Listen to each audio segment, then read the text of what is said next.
راه پرزور و خطر بسیار کردم من سفر، یا خدایا روزه خیر ما را آسان بکن. بندگی هرگز نکردیم، نزد تو شرمنده ایم، ما به حسرت می رویم، آن روز به ما آسان بکن.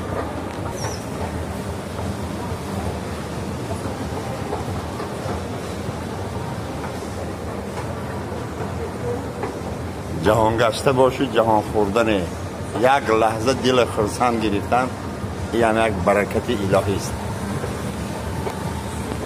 навор сохта шудагии бо дастгирии сайти 1xbet дар инҷа коэффициентҳои зиёд ва бонусҳои гуногуна меёбем ки силкаш дар комментария. ҳамчунин агар бо промокоди ёвонӣ шумо регистратсия кунед, барои пардохти аввалин тон 6500 рубл бонус медиҳанд.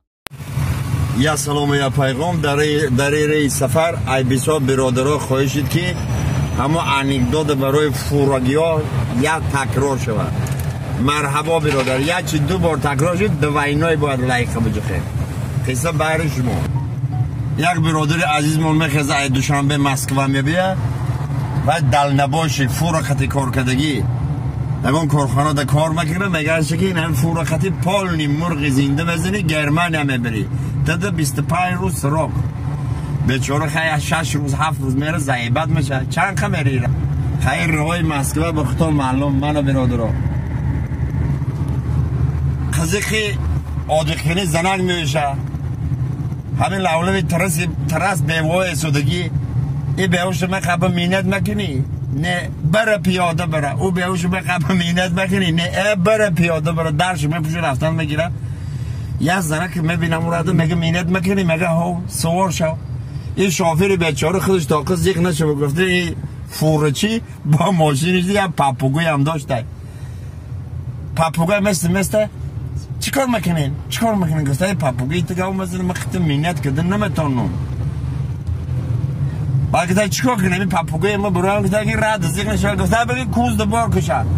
پاپوگوی میگیرم میبره خطی مرغا میفره.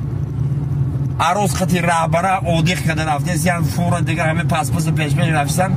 یک وقت شافیاری بیچارم خن نگاه میکنه ای دنیما ای خفاش ماشینای ملیسه سر کده است. عباس نمیدونست میگه برادر چی که پای میگه چی که پای میگه قفا رو نگاه که ره رو مرغ لقات کده مرغ حیرون میشه. دری ماشین هوی میکنه مرغ انام خد در دوری فورو بری بالا دستگی لوک هوی انا خد مرغ مکبه مینت مکنی نه ایدی نخو پیاده بره مینت مکنی نه ایدی نخو پیاده بره سر بلند باشه میره.